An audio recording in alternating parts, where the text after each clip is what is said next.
Seafood from Japan has been banned? Hold on, don't freak out. It's not all seafood from Japan, just from certain areas. In 2011, a devastating tsunami hit Japan. The Fukushima nuclear power plant was severely damaged, leading to a radioactive meltdown. It was an extremely catastrophic event, and a lot of things were contaminated, not just the water. Now, however, after years of careful management and treatment, the Japanese government believes releasing the leftover contaminated water is the most viable solution. The reaction has been severe, and many people are protesting, even some Japanese. However, the story isn't that simple.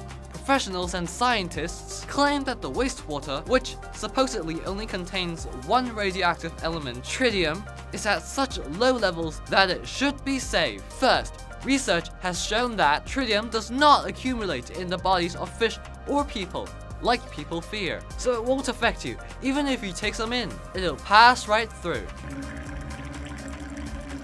Second, the best way to treat wastewater with tritium is to release it into the ocean to be diluted so much that it will basically disappear. You know what dilution is, right? If you pour water into juice, the juice gets weaker. Finally, while it is not standard practice, many countries already do this too, and at much greater levels than Japan. France, South Korea, China, and Canada all release way more.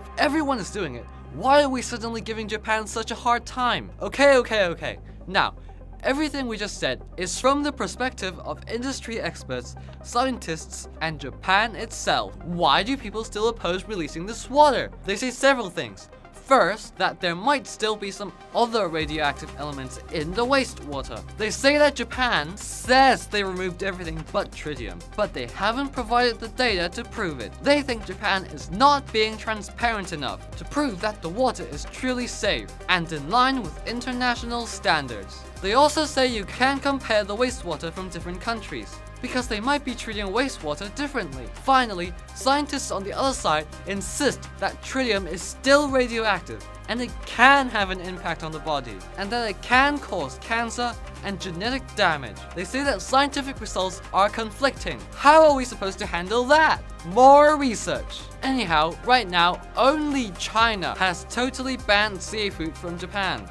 and Hong Kong has banned seafood from 10 prefectures, saying they want to err on the side of caution and protect their citizens. Others that have expressed concerns, like South Korea and Taiwan, continue to buy Japanese seafood. What do you think? Which side of the argument do you fall on? Will you continue to eat seafood from Japan?